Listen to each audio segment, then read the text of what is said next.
Hello my dear student, my name is Krishna Om Dwivedi and today we are discussing about topic Ohm's law. ठीक है, आज हम लोग पढ़ने वाले हैं यहाँ पे ओम्स लॉ के बारे में। ये जो टॉपिक है चैप्टर नंबर 3 करंट इलेक्ट्रिसिटी का टॉपिक है। ठीक है, देखिए हमने क्या किया, कल हमने डिस्कस किया था इलेक्ट्रिक करंट के बारे में। ठीक है, इसके बाद करंट डेंसिटी के बारे में इसके प्रीवियस लेक्चर में, और हमने प्रीवियस लेक्चर में ड्रिफ्ट वेलोसिटी के बारे में डिस्कस किया था। ठीक है, अभी हमारा नेक्स्ट टॉपिक है ओम्स लॉ। वैसे ये आप पहले भी पढ़ चुके हो, स्टैंडर्ड 10th में आपने ओम्स लॉ के बारे में काफी डिस्क्रिप्शंस फाइंड किए थे। वैसे ही हमें यहाँ पर भी थोड़ा सा differently we have to discuss about this topic. ठीक है, टॉपिक है ओम्स लॉ, इसमें क्या बताया गया है यही सब चीजें हमें यहाँ पे डिस्कस करनी है। तो आपने 10th में ओम्स लॉ में क्या पढ़ा था, उसमें ये था under certain physical condition the electrostatic potential is directly, or we can say that potential difference is directly proportional to the electric current। ठीक है, यहां पर है ओम्स लॉ में अंडर सर्टेन फिजिकल कंडीशन। अब ये सर्टेन फिजिकल कंडीशंस क्या होती है? ठीक है, इसमें से अंडर सर्टेन फिजिकल कंडीशन में कुछ चीजें हैं जो V और I के रिलेशन को इफेक्ट करती हैं, जैसे कि टेम्परेचर होता है। ठीक है, अगर आप टेम्परेचर बढ़ा दो तो कल आपको मैंने बताया था यहाँ पर if you will think about the drift velocity, तो ड्रिफ्ट वेलोसिटी के केस में हमने रिलेशन फाइंड किया था। तो उसमें मैंने आपको बताया था रिलैक्सेशन टाइम के बारे में। तो आपको पता है कि अगर if you will increase the temperature of any conductor, जैसे आप टेम्परेचर बढ़ाओगे तो जो इलेक्ट्रॉन के मूव करने की स्पीड होगी वो क्या हो जाएगी, बढ़ जाएगी। ठीक है, कोई एक कंडक्टर है तो कंडक्टर में अगर आप टेम्परेचर इंक्रीज कर देते हो, if you will increase the temperature then the speed of electron will increase.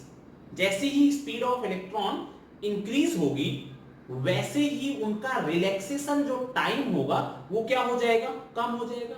भाई पहले जो है ना टेम्परेचर जब नॉर्मल टेम्परेचर था तो भाई जो इलेक्ट्रॉन थे, ये इलेक्ट्रॉन यहां पर आया और ये यहां पर इससे टकराया, और इन्हीं दोनों के बीच के जो कोलिजन का टाइम है उसे ही हम लोग क्या बोलते हैं, रिलैक्सेशन टाइम बोलते हैं।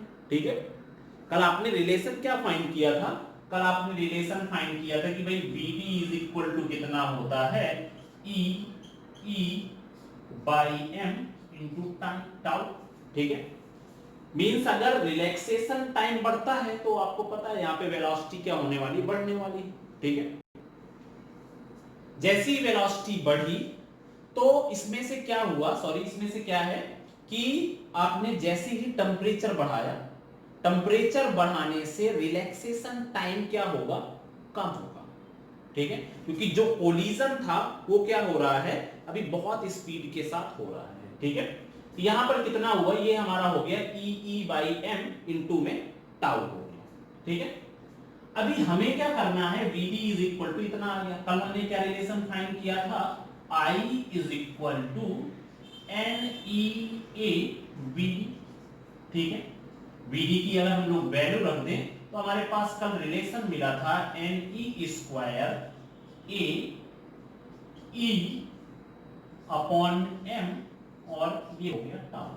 ठीक है, जैसे ही आपने टेम्परेचर बढ़ाया तो यहां पर क्या होगा, टेम्परेचर बढ़ने के साथ हमारा रिलैक्सेशन टाइम कम हुआ। तो इसमें से अगर हम लोग देखें, इसके बारे में हम लोग थोड़ा आगे जाके डिस्क्राइब करेंगे।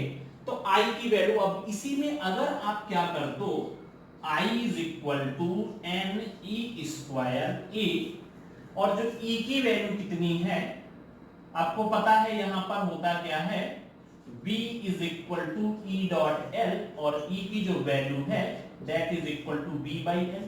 ठीक है, यहां पर कितना है, E is equal to V by L है, तो इसकी जगह पे मैं क्या रख दूं, V बाई L, इसमें ये L हो गया और इनटू में कितना हो गया, टाउ हो गया। ठीक है, यहां पर कितना हुआ, ये v/n हो गया।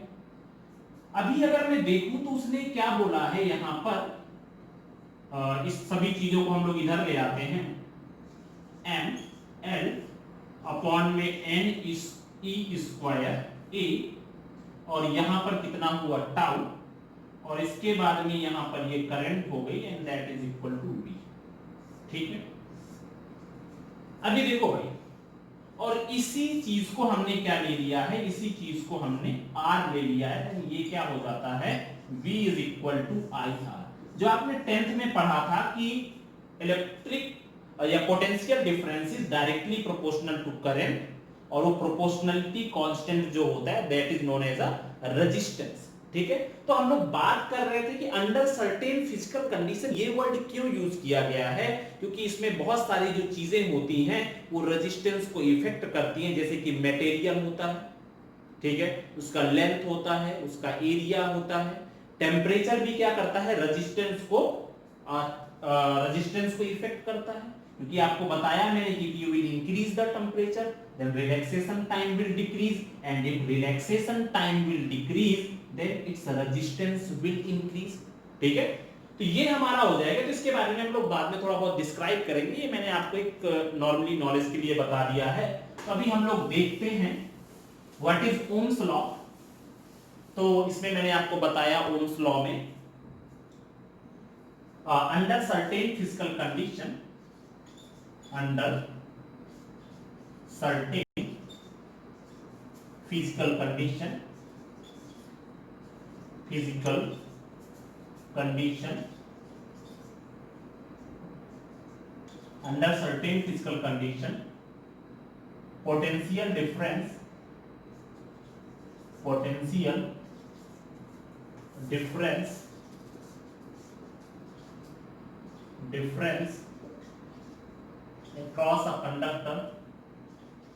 across a conductor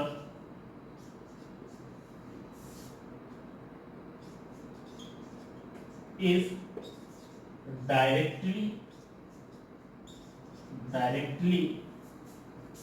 proportional to current। ठीक है, मतलब अंडर सर्टेन फिजिकल कंडीशन मैंने आपको बताई, वो फिजिकल कंडीशन कौन कौन सी हैं, कुछ ऐसे फैक्टर्स हैं जो रेजिस्टेंस को इफेक्ट करते हैं। ठीक है, और वो फैक्टर्स कौन कौन से हैं, that is area, length, material, temperature. तो ये क्या हो गए, फैक्टर्स हो गए। ठीक है, तो इसमें बताया गया है, डायरेक्टली हम लोग इसके अकॉर्डिंग कर सकते हैं। उसने बोला है कि पोटेंशियल डिफरेंस जो V है वो डायरेक्टली प्रोपोर्शनल टू किसके है, करंट के।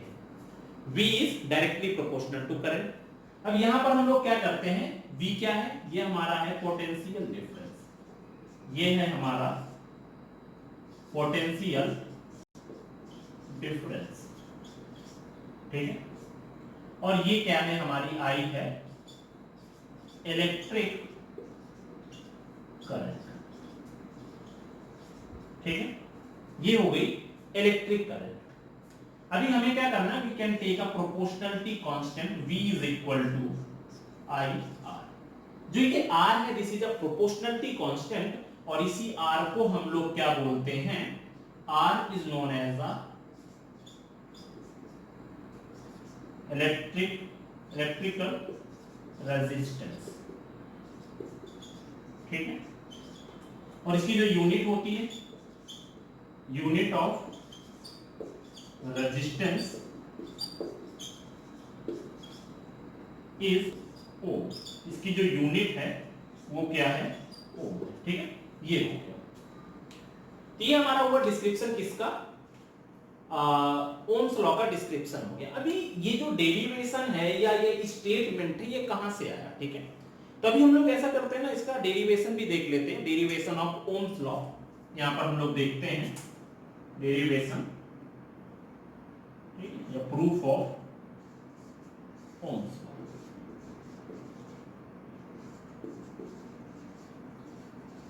ठीक,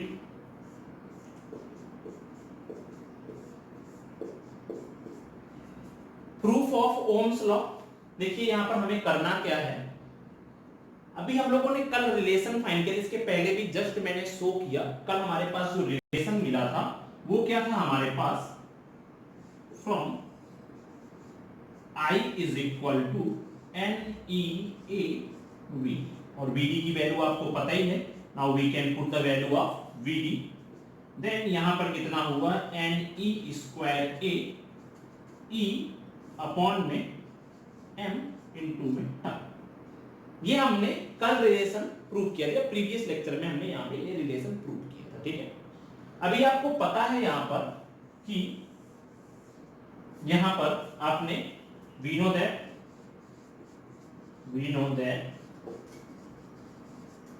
E is equal to कितना होता है V by L, या V is equal to कितना होता है E डॉट में DL या E डॉट में L होता है, क्योंकि हमने कंडक्टर के बारे में पूरा ये डिस्क्रिप्शन दिया था, ठीक है।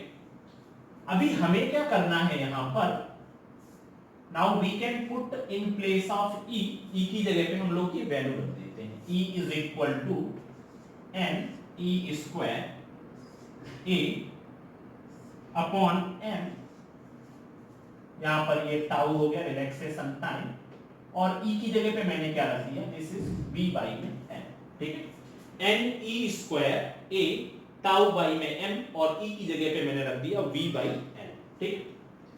अभी हमें क्या करना है, यहां पर अगर हम लोग देखें ये पूरी वैल्यू को हम लोग इस साइड पे ले आते हैं, तो V is equal to ML upon में NE स्क्वायर A टाउ, ठीक है, और इनटू में कितना हो जाएगा I, ठीक है। ये हमें ये वैल्यू मिल गई, ओके। अभी अगर हम लोग इस स्टेटमेंट के अकॉर्डिंग अगर हम लोग कंपेयर करें फ्रॉम इक्वेशन फर्स्ट,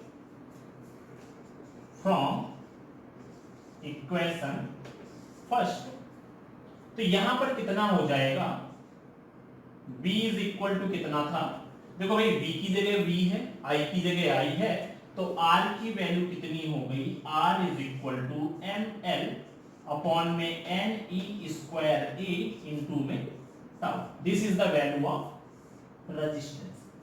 ये है हमारा ओम्स लॉ का प्रूफ है, या derivation for the Ohm's law हमारा ये हो गया, ठीक है। R की जो वैल्यू होती है that is directly proportional to the mass of the elementary charge और electron, and that is directly proportional to the length, inversely proportional to the area, and if the number of electron will be more then resistance will be less, ठीक है, and that will be inversely proportional to the relaxation time, ठीक है।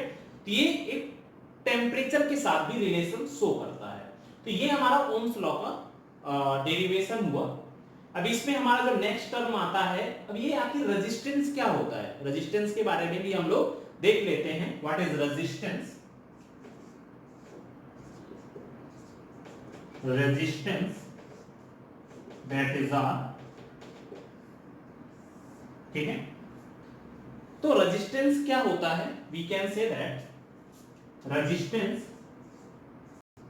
Resistance is the resistance is the property of conductor, resistance is the property of conductor which oppose the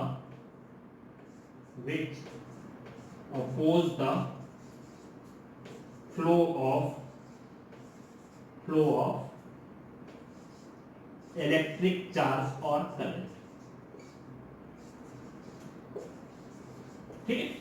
ये हमारी हो गई resistance की definition, ठीक है।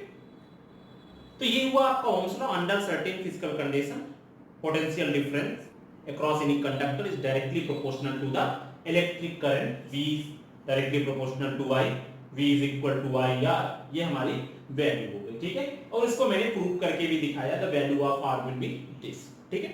तो ये हमारा हुआ रेजिस्टेंस। अभी हम लोग थोड़ा सा आगे इसके टर्म को और डिस्कस करते हैं, दैट इज रेजिस्टिविटी। अभी ये रेजिस्टिविटी क्या होती है, चलिए देखते हैं इसमें से। रेजिस्टिविटी ये हमारा हो गया, उसको आप अपना लिख लीजिएगा।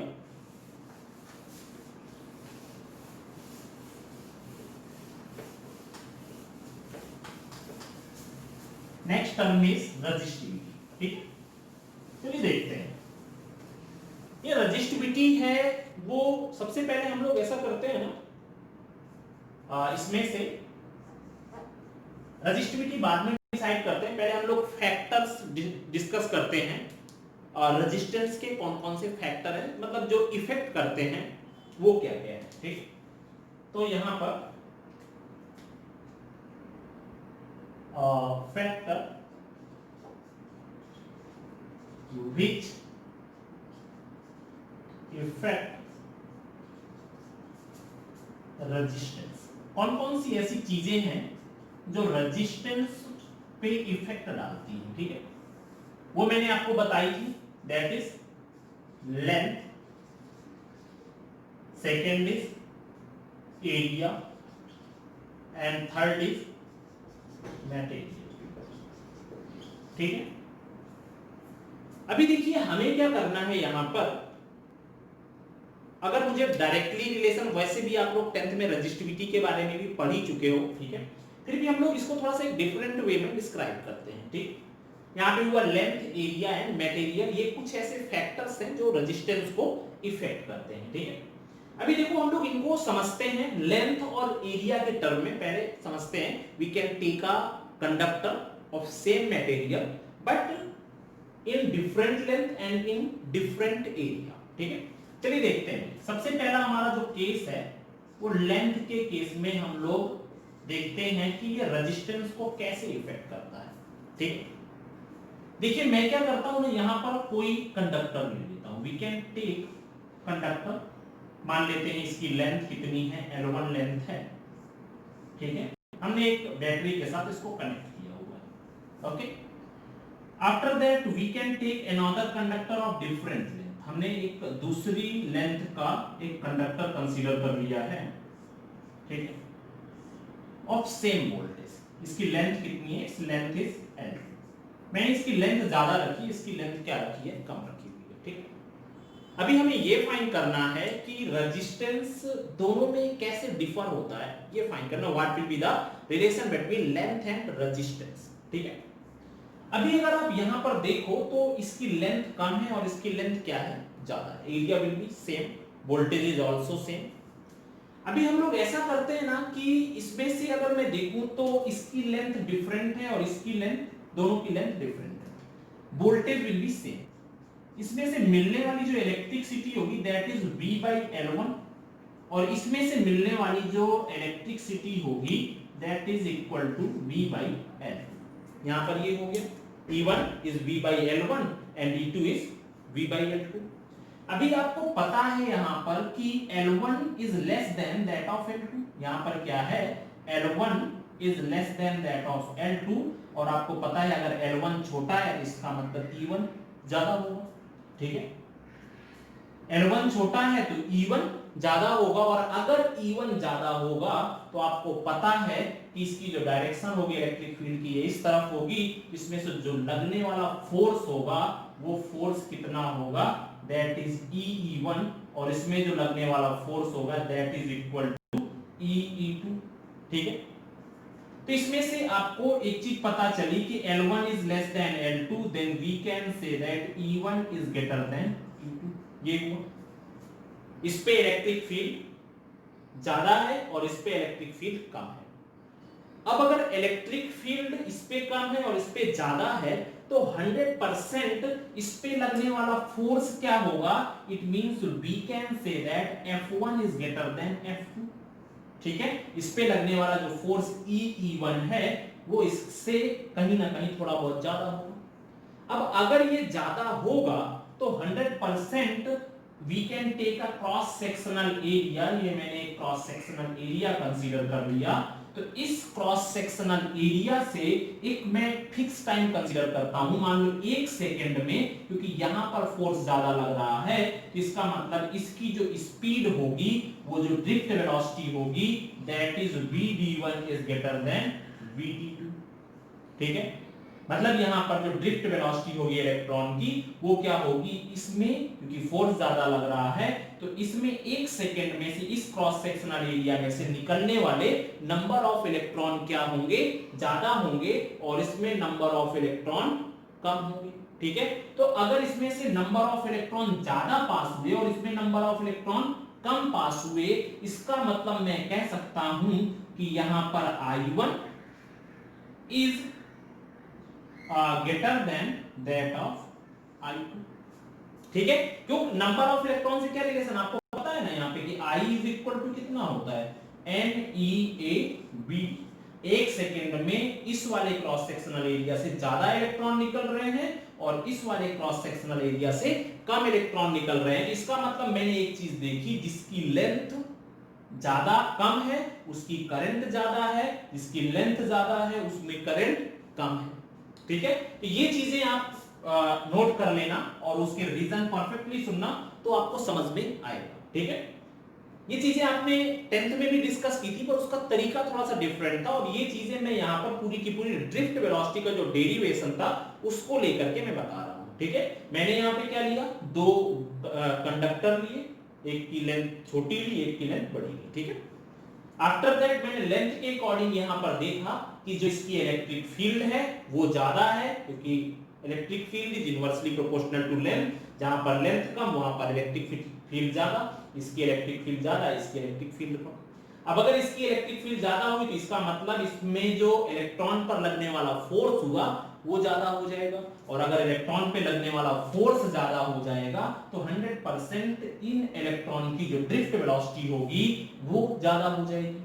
और अगर ड्रिफ्ट वेलोसिटी ज्यादा हुई तो 100% इस क्रॉस सेक्शनल एरिया से पास होने वाले जो नंबर ऑफ इलेक्ट्रॉन होंगे वो कहीं ना कहीं इसके कंपैरिजन में काफी ज्यादा हो सकते हैं। दैट इज मतलब हो सकता है इसमें से डबल जितने इलेक्ट्रॉन पास हो रहे हो एक सेकेंड में, और इसमें 1 जितने इलेक्ट्रॉन पास हो रहे हैं। ठीक है, इसमें क्या हो जाएगा, then I1 is greater than I2। और अभी आपने पढ़ा यहां पर कि V इज इक्वल टू कितना होता है, IR। It means I is inversely proportional to R। ठीक है, और इस रिलेशन से हमें क्या मिला कि जहां पर लेंथ कम है वहां पर करंट ज्यादा है। ठीक है, जहां पर लेंथ कम है वहां पर करंट ज्यादा है, और जहां पर लेंथ ज्यादा है वहां पर क्या है, करंट कम है। इट मींस एक रिलेशन तो हमें ये प्रीवियस रिलेशन से मिला, और अभी यहां के डिस्कशन से हमें क्या पता चला कि I is inversely proportional to length. This is equation 2। Then from equation first and second we can say that R is directly proportional to length। ये हमें यहां पर इतने सारे डिस्कशन से हमें ये पता चला कि resistance is directly proportional to length होता है। ओके, कोई प्रॉब्लम यहां पे, एक रिलेशन हमें यहां पर मिल गया है। This is equation number 3। Okay, अभी हमें यहां पर एरिया के रिलेटेड कि एरिया कैसे रेजिस्टेंस को इफेक्ट करता है। यहां पे लेंथ के अकॉर्डिंग तो पता चल गया कि length will increase then resistance will increase, and length will decrease then resistance will decrease. ये हो गया। सेकंड हमारा टर्म है, मैंने इसमें मटेरियल दोनों ही केस में सेम रखने वाला हूं। इसमें भी दोनों के मैंने मटेरियल सेम रखे हैं, सेकंड केस में भी मैं दोनों के मटेरियल क्या रखूंगा, सेम रखूंगा। ठीक है, ओके, ये हो गया भाई। अभी एरिया का केस कंसीडर करते हैं भाई। एक में वो जो कंडक्टर है वो थोड़ा सा, इस बार दोनों कंडक्टर सेम लेंथ के लेते हैं बट डिफरेंट एरिया के कंसीडर करते हैं। ठीक है,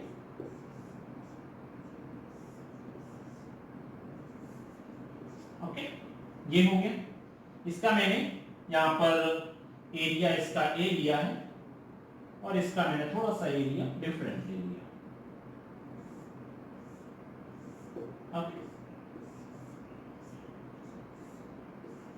ये हुआ। इसका मैंने एरिया इसके कंपैरिजन में मान लो डबल ले लिया है।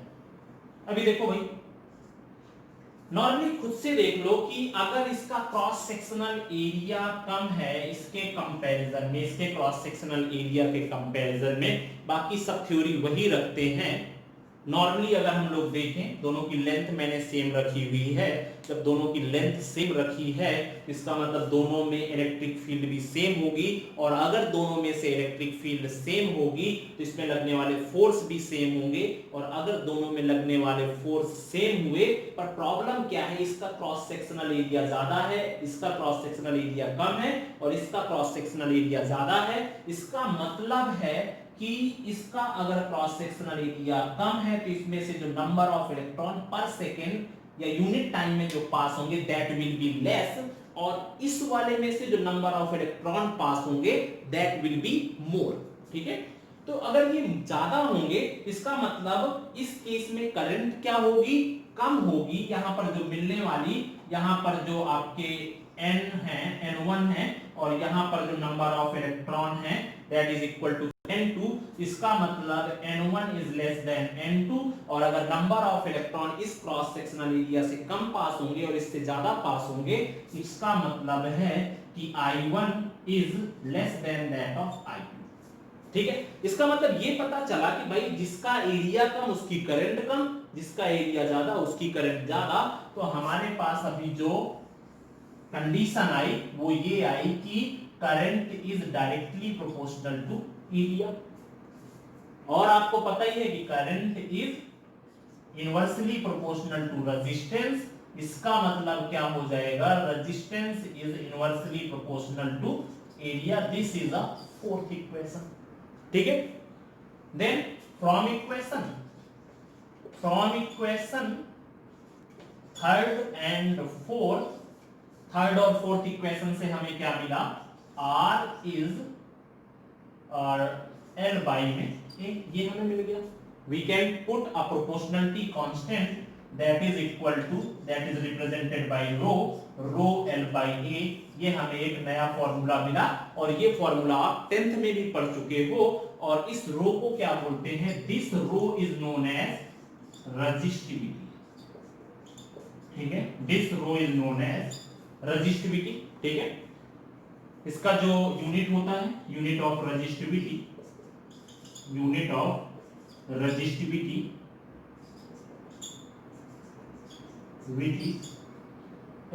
Is ohm metre, ohm metre. ठीक है, यहां पर कितना हो जाएगा, ये हमारा रेजिस्टिविटी का डिस्क्रिप्शन हो गया। इस तरह से हम लोगों ने ये रिलेशन फाइंड किया। आप आप यहां पर चाहते तो डायरेक्टली भी कर सकते थे। ठीक है, हमने यहां पर क्या रिलेशन फाइंड किया था, हमने यहां पर एक रिलेशन फाइंड किया था V is equal to m L upon में NE स्क्वायर A टाउ। आपने इसको क्या माना था, ये R मिला था हमें, ML अपॉन में NE square A into tau. ठीक है, आप चाहते तो इसको उसी जो हमारा ड्रिफ्ट वेलोसिटी वाला रिलेशन था उसके अकॉर्डिंग यहां पर क्या कर दो, m NE स्क्वायर टाउ, और यहां पे L बाई A अलग कर दो। It means this value is zero. ठीक है, दिस वैल्यू इज रो। इसका मतलब जो रो की वैल्यू हो जाएगी वो कितनी हो जाएगी, m NE स्क्वायर टाउ। ये आप लास्ट में लिख सकते हो। ये हमारा रेजिस्टिविटी की वैल्यू हो गई, m NE स्क्वायर टाउ हो गई। कोई प्रॉब्लम यहाँ पे, मतलब हम लोग इसको डायरेक्टली भी कर सकते थे। मैंने अभी आपको जस्ट वो रिलेशन प्रूव किया था रेजिस्टेंस का, उसके अकॉर्डिंग भी हम लोग डायरेक्टली कर सकते थे। पर हमें ये कैसे पता चलता कि भाई ये क्यों होता है, R is directly proportional to L क्यों होता है, R is inversely proportional to A क्यों होता है, ये सब चीजें मैंने यहाँ पे काफी अच्छे से डिस्क्राइब की है। एक बार आप ध्यान से सुनोगे तो आपको काफी सही समझ में आएगा। ठीक है, तो अभी हम लोग देखते हैं कि ये हमारा पूरा का पूरा डिस्क्रिप्शन हो गया किसका, रेजिस्टिविटी का। ठीक है, चलिए देखते हैं और इसमें से थोड़े से टर्म और डिस्कस कर लेते हैं।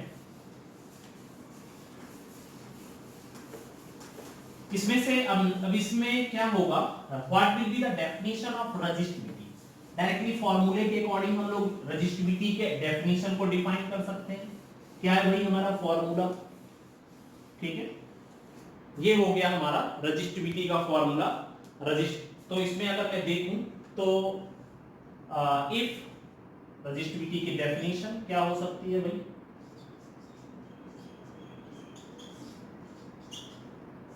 Then we can say that, मैं रेजिस्टिविटी को कैसे डिफाइन कर सकता हूं, resistivity is equal to R A by में L, if A is equal to 1 meter square and length will be 1 meter, then resistivity is equal to resistance. It means we can say that resistivity is the resistance of any conductor which have area 1 meter square and length will be 1 meter. ठीक है, मतलब मैं ऐसा कह सकता हूं कि resistivity is the resistance of any conductor whose area is unit and its length will be unit. ठीक है, या आप अपने अकॉर्डिंग डिफाइन कर सकते हो इसको. ठीक है, तो यहां पे हम लोग लिख सकते हैं what will be the definition of resistivity. Then resistivity, इसी को हम लोग बोलते हैं स्पेसिफिक रेजिस्टेंस. ठीक है, रेजिस्टिविटी और specific resistance is the resistance of a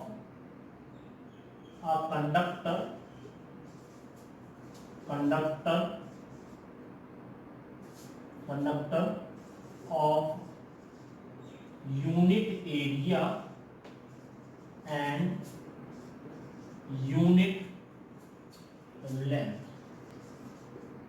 ठीक है, ये हमारा हो गया रेजिस्टिविटी की डेफिनेशन. इसका फॉर्मूला मैंने आपको पहले ही बता दिया है, R is equal to rho L by में ए. उसका डिस्क्रिप्शन पहले मैंने पूरा का पूरा दिखाया है. तो ये हो गई हमारी रेजिस्टिविटी. और भी 2-3-4 फॉर्मूले हैं, छोटे छोटे फॉर्मूले होते हैं, जैसे कि इसमें से होता है कंडक्टिविटी. सबसे पहले कंडक्टेंस. ठीक है, इसको हम लोग कैपिटल जी से रिप्रेजेंट करते हैं. ठीक है, conductance is the inverse of resistance. ठीक है, इनवर्स ऑफ रेजिस्टेंस, ये इसका फॉर्मूला हो गया. ठीक है, इसका मतलब G is equal to 1/R. ठीक है, ये हमारा किसका हो गया, कंडक्टेंस का फॉर्मूला हो गया. Conductance is equal to inverse of resistance. इसका यूनिट क्या होता है, unit of conductance is siemens. ठीक है, सीमेंस और ओम -1. ठीक, तो ये हमारा हो गया कंडक्टेंस की डेफिनेशन हो गई. छोटे छोटे फॉर्मूले हैं, कहीं ना कहीं यूजफुल होते हैं. ठीक है, 1 मार्क्स कभी कभी आ जाता है. दूसरा है कंडक्टिविटी. नेक्स्ट टॉपिक है कंडक्टिविटी. ठीक है, तो यहां पर हम लोग ऐसा कह सकते हैं, this is the inverse of resistivity. Inverse of resistivity. ठीक, ये हुआ. तो यहां पर क्या हो जाएगा, this is represented by sigma. Conductance को हम लोग कैपिटल जी से रिप्रेजेंट करते थे और इसको हम लोग इस तरह से सिग्मा से रिप्रेजेंट करते हैं.